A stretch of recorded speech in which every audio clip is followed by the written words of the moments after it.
வணக்கம் மக்களே. நம்ம கார்த்திக் கதையில டிசம்பர் 15 என்ன நடக்க போகுது அப்படிங்கறத பத்தி தாங்க இந்த வீடியோல இப்ப நம்ம பார்க்க போறோம். இந்த வீடியோவுக்கு மறக்காம லைக் பண்ணிக்கோங்க. நீங்க லைக் பண்றதுதான் எங்களுக்கு அடுத்து வீடியோ போடுறதுக்கு ரொம்பவே இன்ட்ரெஸ்டிங்கா இருக்கும். சோ மறக்காம லைக் பண்ணிட்டு இந்த வீடியோவை பாருங்க. என்ன நடக்குது அப்படின்னு பாத்துக்கிட்டீங்கன்னா, நம்ம ஹீரோவை அதிகாரிங்க வந்து பிடிச்சு ஜெயில போட்டாங்க. சோ நம்ம பரமேஸ்வரி பாட்டி நவீன் கிட்ட, நவீன் சீக்கிரம் வக்கீலுக்கான ஏற்பாடு பண்ணு அப்படின்னு சொன்னதும் நவீனும் சரி பாட்டி அப்படின்னு சொல்றாங்க. இன்னொரு பக்கம் நம்ம ஹீரோவை அந்த ஜெயிலுக்குள்ளேயே வச்சு காலி பண்ணலாம் அப்படின்னு அந்த அதிகாரி காளியம்மா எல்லாரும் சேர்ந்து பிளான் பண்றாங்க. அப்போ நம்ம நவீன் வந்துட்டு நேரா ஒரு வக்கீல கூட்டிக்கிட்டு அங்க அதிகாரிய பாக்குறதுக்காக வராங்க. அதிகாரி வக்கீல பார்த்ததோட, இப்ப எதுக்கு நீ இங்க வந்திருக்க அப்படின்னு கேட்க, வக்கீல் சொல்றாரு, சார் இது மாதிரி கார்த்திக் சாருக்கு ஜாமீன் கொண்டு வந்திருக்கேன், அவரை வெளியில விடுங்க அப்படின்னு. அதுக்கு அவரு சொல்றாரு, இங்க பாரு, அவனை வெளியில விடுறதுக்கெல்லாம் வாய்ப்பே கிடையாது. அவன் மேல ஸ்ட்ராங்கான ஒரு கேஸ் போட்டாச்சு. சோ அவன் ஆயுதத்தால ஒருத்தல தாக்கியிருக்கான். சோ அவனை வெளியில விட்டா அவனால வேற யாருக்காவது பாதிப்பு வரத்துக்கு வாய்ப்பு இருக்கு. சோ அவனை என்ன நினைச்சாலும் சரி, வெளியில விடுறதுக்கு வாய்ப்பே கிடையாது. நீங்க தேவையில்லாம வந்து இங்க சத்தம் போடுற வேலையை விட்டுட்டு கிளம்புங்க, கோர்ட்டுல பாத்துக்கிடுங்க அப்படின்னு சொன்னதும் நவீன் சொல்றாரு, என்ன சார் இப்படி சொல்றீங்க, அதுக்குள்ளயும் கோர்ட்ல போய் பாத்துக்கிடுங்கன்னு சொல்றீங்க. என் கார்த்தி மேல எந்தவித தப்பும் இல்ல, அவருக்கு நான் ஜாமீன் கொண்டு வந்திருக்கேன். அதுக்கு நீங்க சைன் போட்டு என் நண்பனை வெளியில விடணும். அதை விட்டுட்டு நீங்க இப்படி பேசுறீங்கன்னா உங்க உள்நோக்கம் வேற யாருக்கு. நீங்க என் நண்பனை ஏதோ பண்ணணும் அப்படின்னு நினைக்கிறீங்க. மரியாதையா ஜாமீனுக்கு சரின்னு சொல்லி என் நண்பனை வெளியில விடுங்க. அதிகாரி சொல்றாரு, டேய் என்னடா என்னையவே எதிர்த்து பேசுறியா, இங்க பாரு, உன்னையும் உள்ள வச்சு லாடம் கட்டிடுவேன். மரியாதையா உன்னை நீ காப்பாத்திக்கணும் அப்படின்னு நினைச்சேன்னா இந்த வக்கீல கூட்டிட்டு கிளம்பிடு அப்படின்னு. வக்கீல் அந்த அதிகாரிய பார்த்து, சார் நீங்க பண்றது நியாயமே கிடையாது, நீங்க சட்டத்துக்கு புறம்பா இப்படி பண்ணிக்கிட்டு இருக்கீங்க, அவரை நீங்க வெளியில விடுங்க. அப்ப அதிகாரி கேக்குறாரு, யோ உனக்கு தெரியாதா ஐயா சட்டம், நான் என்ன சொன்னேன், கோர்ட்டுல பாத்துக்கிடுங்கன்னு சொன்னேன். ஆனா நீ என்ன இப்படி பேசுற, நீ தான் சட்டம் தெரியாம பேசிக்கிட்டு இருக்க, இப்ப கிளம்புறியா இல்லையா அப்படின்னு சொன்னதும் நவீன் வக்கீல பார்த்து, என்ன சார் அவர் இப்படி பேசுறாரு.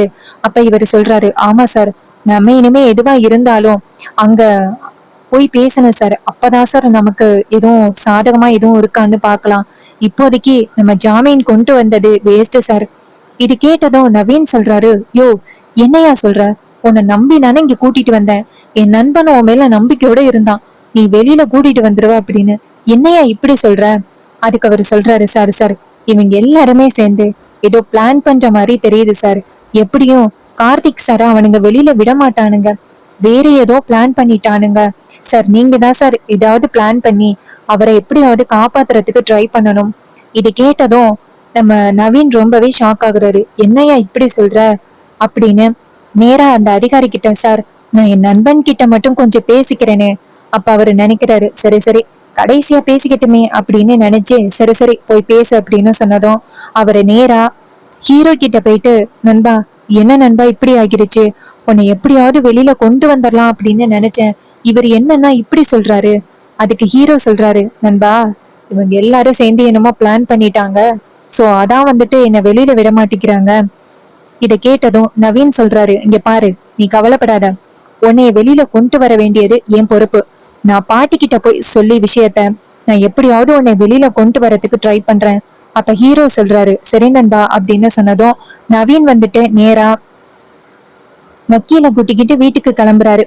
அதிகாரி நேரா ஹீரோவை பார்த்து, என்னடா ஜாமீன் வந்ததோட சுலபமா வீட்டுக்கு போயிடலாம் அப்படின்னு நீ நினைச்சுக்கிட்டு இருந்திருப்பியோ, இங்க பாரு, நீ என் கையில சிக்கிருக்க, நீ இந்த இடத்த விட்டு எங்கேயும் போறதுக்கு வாய்ப்பே கிடையாது, உன்னை கண்டிப்பா இந்த இடத்த விட்டு போகையும் விட மாட்டேன். உன்னால என் பதவிய பறிபோக பார்த்துச்சு தெரியுமா. ஊர் மக்கள் எல்லாருமே சேர்ந்து என்ன ரொம்ப கேவலமா பேசினாங்க. ஏதோ அடிச்சு பிடிச்சு யாரைய பார்த்து மறுபடியும் இந்த வேலைய வாங்கியிருக்கேன். இது எல்லாத்துக்கும் காரணம் நீதான். உன்னை கண்டிப்பா நான் இந்த மாதிரி சுலபமா வெளியில அனுப்பிட மாட்டேன். நாங்க எல்லாருமே சேர்ந்து ஒரு பிளான் பண்ணிருக்கோம், அந்த பிளான்ல கண்டிப்பா உன்னை சிக்காம விட மாட்டோம்டா அப்படின்னு சொன்னதும் ஹீரோ சொல்றாரு, இங்க பாருங்க, சட்டத்தை மதிக்கணும் அப்படின்னு நினைச்சுதான் நானா வந்து சரண்டர் ஆகியிருக்கேன், நீங்க தேவையில்லாம என்ன வந்து சீண்டி பாக்குறீங்க. அதுக்கு அவரு சொல்றாரு, இங்க பாருடா, உன் இஷ்டத்துக்கு பேசாத, உன்னை கண்டிப்பா சரியான ஒரு பிரச்சனையில மாட்ட வைக்க போறோம், அப்புறம் தெரியும் நாங்க யாரு அப்படின்னு. அப்ப ஹீரோ சொல்றாரு, நீங்க என்ன வேணாலும் பண்ணிக்கிடுங்க, கண்டிப்பா உங்களால எனக்கு எதுவும் பண்ண முடியாது அப்படின்னு சொல்லிட்டு நம்ம ஹீரோ மாசா பேசுறாரு. இத கேட்டதும் அதிகாரி சொல்றாரு, இவ்ளோ பெரிய பிரச்சனையில மாட்டியும் உனக்கு திமிரு அடங்கல இல்ல அப்படின்னு. அப்ப ஹீரோ அமைதியா இருக்காரு. அதுக்கப்புறம் இன்னொரு அதிகாரி இதையெல்லாம் பார்த்துட்டு ரொம்ப கவலைப்படுறாரு. பாவம் தம்பி, இவங்கிட்ட மாட்டிக்கிட்டு இவ்வளவு கஷ்டப்படுறாரு, இந்த ஊருக்கு இவரு எவ்வளவு நல்லது பண்ணிருக்காரு, ஆனா இவங்கிட்ட போய் மாட்டிக்கிட்டாரே அப்படின்னு அவரு ரொம்ப worry பண்றாரு. அப்புறமா நம்ம நவீன் நேரா பாட்டி கிட்ட போயிட்டு, பாட்டி பாட்டி அப்படின்னு சொல்ல, பாட்டி கேக்குறாங்க, பேராண்டி எங்கயா, என் பேரன் எங்க அப்படின்னு சொல்லி கேட்க, நவீன் சொல்றாரு, பாட்டி நான் வக்கீல கூட்டிக்கிட்டும் அங்க போனேன் பாட்டி, ஆனா அந்த அதிகாரி இருக்கான்னு, அவன் பழைய பகைய மனசுல வச்சுக்கிட்டு நண்பனுக்கு ஜாமீன் கொடுக்க முடியாது அப்படின்னு சொல்லிட்டான். நான் எவ்வளவோ பேசி பார்த்தேன் பாட்டி, ஆனா அவன் கோர்ட்டுல போய் பாத்துக்கிடு அப்படின்னு சொல்லிட்டான். எனக்கு என்னமோ இது எல்லாமே அவங்களோட திட்டம்னு நினைக்கிறேன். எப்படியும் கார்த்திய வெளியில வரவிட கூடாது அப்படிங்கிறதுக்காக இப்படி பண்றாங்க. எப்படி பாட்டி நண்பனை வெளியில கொண்டு வர்றது? பாட்டி நான் முயற்சி பண்ணி பார்த்துட்டேன், என்னால எதுவுமே பண்ண முடியல பாட்டி, இது எல்லாமே அவனுங்களோட திட்டம் பாட்டி. இதை கேட்டதும் பாட்டி சொல்றாங்க, என்னையா இப்படி சொல்ற, நீங்க போயிட்டு என் பேரனை பத்திரமா கொண்டுட்டு வருவீங்க அப்படின்னு நான் நினைச்சுக்கிட்டு இருந்தேன், என்னையா கடைசி நேரத்துல இப்படி சொல்றீங்க?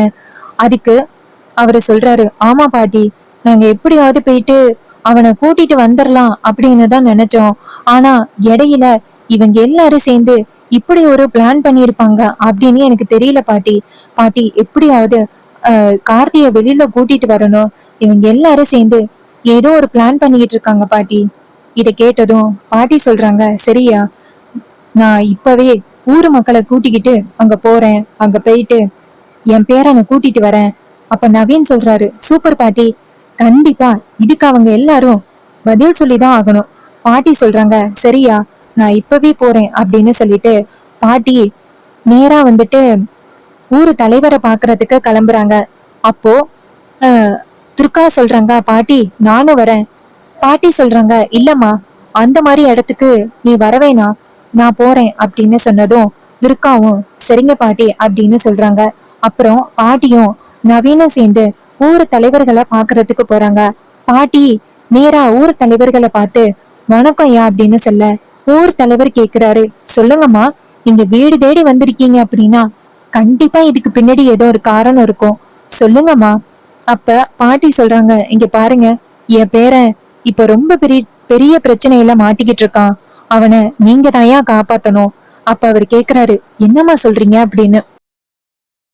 அப்போ பாட்டி சொல்றாங்க, ஐயா இன்னைக்கு காலையில அந்த சந்திரா ஏதோ ஒரு ஆட்களை பயன்படுத்தி ஒரு இடத்துக்கு என் பேரனை வர வச்சு, அந்த இடத்துல சந்திரா தனக்குத்தானே ஆயுதத்தால தாக்கிக்கிட்டு என் பேரன் தான் இப்படி பண்ணா அப்படின்னு அவ பழி சொல்லிட்டா. இத நண்பன ஈஸ்வரி அதிகாரிங்க கிட்ட போயிட்டு என் பேரன் மேல கேஸ் கொடுத்துட்டா. இதனால அதிகாரிங்க என் பேரனை கைது பண்ணிட்டாங்க. நான் எப்படியும் ஜாமீன் கொடுத்து என் பேரனை வெளியில கொண்டு வந்துடலாம் அப்படின்னு நினைச்சேன். உங்களுக்கே தெரியும் என் பேரன் இப்படி எல்லாம் பண்ண மாட்டான் அப்படின்னு. அப்ப ஊர் தலைவர் கேக்குறாரு, என்னம்மா இவ்வளவு பெரிய விஷயம் நடந்திருக்கு, கார்த்தி தம்பி அப்படிப்பட்டவரெல்லாம் கண்டிப்பா கிடையாதுமா, அவரு சேதுபதி ஐயாவோட வளர்ப்பு, அவரெல்லாம் இப்படி பண்ணிருக்க மாட்டாரு, இது எல்லாமே அந்த சந்திரா அம்மாவோட திட்டம் தான் நினைக்கிறேன். இங்க பாருங்க, ஜாமீன் கொடுத்ததுக்கு என்ன சொன்னாங்க? பாட்டி சொல்றாங்க, ஐயா ஜாமீனை கொடுத்தேன், ஆனா அந்த அதிகாரி பழைய பகைய மனசுல வச்சுக்கிட்டு என் பேரனை வெளியில விட முடியாது அப்படின்னு சொல்லிட்டான். நானும் எவ்வளவோ கேட்டு பார்த்தேன், ஆனா அவன் என் பேரனை வெளியில விடவே முடியாது அப்படின்னு சொல்லிட்டான். இத கேட்டதும் ஊரு தலைவர் சொல்றாரு, என்னம்மா இவ்வளவு பெரிய பிரச்சனை நடந்திருக்கு, அவங்கள சும்மா விடக்கூடாது. அப்ப பாட்டி சொல்றாங்க, ஐயா இனிமே உங்க கையில தயா இருக்கு, எப்படியாவது என் பேரனை அவங்க கிட்ட பேசி வெளியில கூட்டிட்டு வாங்கய்யா. இத கேட்டதும் ஊர் தலைவர் சொல்றாங்க, இங்க பாருங்கம்மா, இப்பவே நான் ஊர் மக்களை சந்திச்சு அவங்க கிட்ட இந்த விஷயத்த சொல்லி அவரை எப்படியாவது வெளியில கொண்டு வரதுக்கு முயற்சி பண்றேன் அப்படின்னு. இத கேட்டதும் பாட்டி சொல்றாங்க, சரிங்கய்யா அப்படின்னு சொல்ல, ஊர் தலைவர் நேரா இன்னும் 2-3 தலைவரை போய் பார்த்து விஷயத்த சொல்றாங்க. இத கேட்டதும் அவங்க ரொம்ப ஷாக் ஆகுறாங்க. என்ன இப்படி சொல்றீங்க, இவ்வளவு பெரிய பிரச்சனையா நடந்துச்சு, நம்ம உடனே போயிட்டு ஐயாவை வெளியில கூட்டிட்டு வரணும் வாங்க அப்படின்னு சொல்லிட்டு எல்லாருமே சேர்ந்து கிளம்புறாங்க. பாட்டி நேரா எல்லாரையும் பார்த்து ரொம்ப நன்றிங்கய்யா அப்படின்னு சொல்ல ஊர் தலைவரை சொல்றாரு, அம்மா இந்த ஊரு நல்லா இருக்கணும், இந்த ஊர் மக்கள் எல்லாருமே நல்லா இருக்கணும் அப்படின்னு ஐயா எவ்வளவு உதவி பண்ணியிருக்காரு. அது எல்லாத்தையுமே நாங்க மறப்போமா? ஐயாவுக்கு நன்றி கடன் பட்டிருக்கோம்ல, ஐயாவுக்கு கண்டிப்பா நாங்க உதவி பண்ணுவோம்.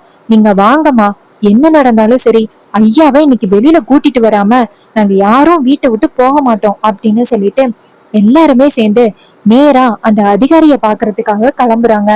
ஊர் மக்கள் கிட்டத்தட்ட 50-60 பேரு கிளம்புறாங்க. இன்னொரு பக்கம் எல்லாரும் சேர்ந்து அதிகாரி வாசல்ல போய் நின்னுகிட்டு, அதிகாரி ஐயா வெளியில வாங்க அப்படின்னு சொல்ல, அப்போ ஒருத்தர் கான்ஸ்டபிள் நேரா அதிகாரிய போயிட்டு, ஐயா ஊர் மக்கள் நிறைய பேர் வந்து நம்ம ஸ்டேஷனை சுத்தி நிக்கிறாங்க. அப்ப அதிகாரி கேக்குறாரு, என்னையா சொல்ற, எதுக்கு அவனுங்க வந்திருக்காங்க? அதுக்கு அவரு சொல்றாரு, ஐயா சும்மாவா, சேதுபதி ஐயாவோட பேரனை நீங்க கைது பண்ணிருக்கீங்க, அவங்க எல்லாரும் சும்மாவா இருப்பாங்க?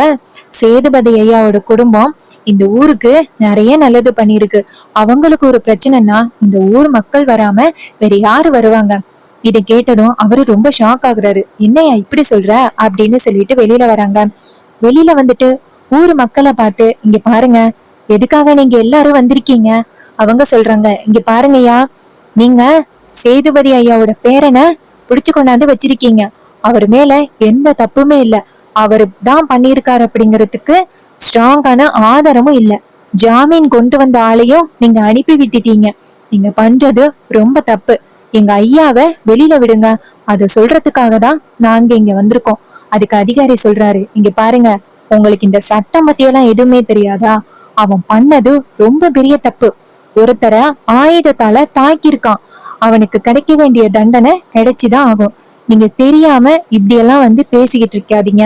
அதுக்கு அவங்க சொல்றாங்க, இங்க பாருங்கய்யா, ஐயாவுக்கு ஒரு பிரச்சனைனா நாங்க வருவோம், ஐயா இப்படி பண்றதுக்கு வாய்ப்பே கிடையாது, அந்த சந்திராமா தான் ஏதோ இப்படி தப்பா சொல்லி எங்க ஐயாவுக்கு பிரச்சனை கொடுக்கறதுக்காக இப்படி பண்றாங்க, மரியாதையா எங்க ஐயாவை இப்ப வெளியில விட போறீங்களா இல்லையா அப்படின்னு சொல்லிட்டு பேசுறாங்க. அதுக்கு அதிகாரி சொல்றாங்க, இங்க பாருங்க, நீங்க யாரு என்ன பேசினாலும் சரி அவனை வெளியில விடுறதுக்கு வாய்ப்பே இல்லை, தேவையில்லாம இங்க வந்து சத்தம் போட்டுக்கிட்டு இருக்காதீங்க, கிளம்புங்க அப்படின்னு சொன்னதும் ஊர் தலைவர் சொல்றாரு, இந்த அதிகாரி கண்டிப்பா நம்ம பேச்ச கேட்க மாட்டாங்க, நீங்க எல்லாரும் இங்கேயே உட்காருங்க, எப்போ நம்ம ஐயாவை வெளியில விடுறாங்களோ அப்ப நம்ம எல்லாரும் இந்த இடத்த விட்டு போவோம், இங்க பாருங்கய்யா, நாங்க சாப்பாடு தண்ணி இல்லாம இங்கேயே இருக்க போறோம், எங்க கார்த்தி தம்பிய நீங்க எப்ப வெளியில விடுவீங்களோ அப்பதான் நாங்களும் இந்த இடத்த விட்டு போவோம் அப்படின்னு சொல்லிட்டு ஊர் மக்கள் எல்லாருமே அந்த இடத்துல உட்கார்றாங்க. அப்போ அதிகாரி நேரா பாட்டிய பார்த்து, என்ன ஊர் மக்களை கொண்டுட்டு வந்து கலவரம் பண்ணலாம் அப்படின்னு பிளான் பண்றியா? பாட்டி சொல்றாங்க, இங்க பாரு, இவங்க எல்லாம் நானா கூப்பிட்ட கூட்டம் கிடையாது, எல்லாரும் என் பேரனுக்காக வந்த கூட்டம், என் பேரனுக்கு ஒரு பிரச்சனைனா இவங்க எல்லாரும் வருவாங்க, நீதான் தேவையில்லாத பிரச்சனை பண்ணிக்கிட்டு இருக்க, அந்த வில்லிகளுக்கும் வில்லன்களுக்கும் உதவி பண்றதுக்காக நீ இப்படி பேசிக்கிட்டு இருக்க. அதுக்கு அதிகாரி சொல்றாரு, இங்க பாரு, நீதான் இவங்க எல்லாரையும் கூப்பிட்டு வந்த அப்படிங்கறது நல்லா தெரியும், நீ தேவையில்லாத வேலை பண்ணிக்கிட்டு இருக்க பரமேஸ்வரி. பரமேஸ்வரி சொல்றாங்க, இங்க பாரு, ஜாமீன் கொண்டு வந்தோம், என் பேரனுக்கு ஜாமீன் கொடுக்க முடியாது சொல்லி அனுப்பி விட்டுட்டேன், என் பேரனுக்கு ஆபத்து விளைவிக்கிறதுக்காக நீ பிளான் பண்ற அது கூட எனக்கு தெரியும், இந்த இடத்த விட்டு என் பேரனை நீ எப்படி வெளியில அனுப்புற அப்படிங்கறத நானும் பாத்துறேன், என் பேரனுக்கு எந்த வித ஆபத்தும் இல்லாம இந்த இடத்துல இருந்து நான் கூட்டிட்டு போவேன். இதை கேட்டதும் அந்த அதிகாரி ரொம்பவே ஷாக் ஆகுறாரு, என்னடா அது இவ்வளவு பெரிய பிரச்சனை ஆகிருச்சு, நம்ம நினைச்சது ஒண்ணு இங்க நடக்கிறது ஒண்ணா இருக்கே, இப்ப நம்ம என்ன பண்றது அப்படின்னு அவருக்கு ரொம்பவே குழப்பமா இருக்கு. அப்போ அவரு நேரா உள்ளார போயிட்டு காளியம்மாளுக்கு போன் பண்றாங்க. காளியம்மா போன் அட்டென்ட் பண்ணி சொல்லுங்க அப்படின்னு சொல்ல அவரு சொல்றாரு, இங்க பாருங்கம்மா, இங்க ரொம்ப பெரிய பிரச்சனை ஆகிட்டு, நிறைய பேர் இங்க கூடிட்டாங்க, என்னால அந்த டிரைவர் பையில எதுவுமே பண்ண முடியாதுன்னு நினைக்கிறேன். இது கேட்டதும் காளியம்மா சொல்றாங்க, யோ என்னையா சொல்ற? அப்ப அவரு சொல்றாரு, ஆமா மேடம், நான் என்னென்னமோ முயற்சி பண்ணி பார்த்தேன், ஆனா இங்க ஒண்ணுமே பண்ண முடியல, ஊர் மக்கள் எல்லாருமே ஒண்ணு கூடிட்டாங்க அப்படின்னு. இது கேட்டதும் காளியம்மாளுக்கு ரொம்பவே ஷாக்கு. சோ இந்த கதை உங்களுக்கு பிடிச்சிருந்துச்சுன்னா இந்த வீடியோவுக்கு மறக்காம லைக் பண்ணிக்கோங்க. நீங்க லைக் பண்றதுதான் எங்களுக்கு அடுத்த வீடியோ போடுறதுக்கு ரொம்பவே இன்ட்ரெஸ்டிங்கா இருக்கும். சோ மறக்காம லைக் பண்ணிட்டு இந்த வீடியோவை பாருங்க. தேங்க்யூ ஃபார் வாட்சிங்.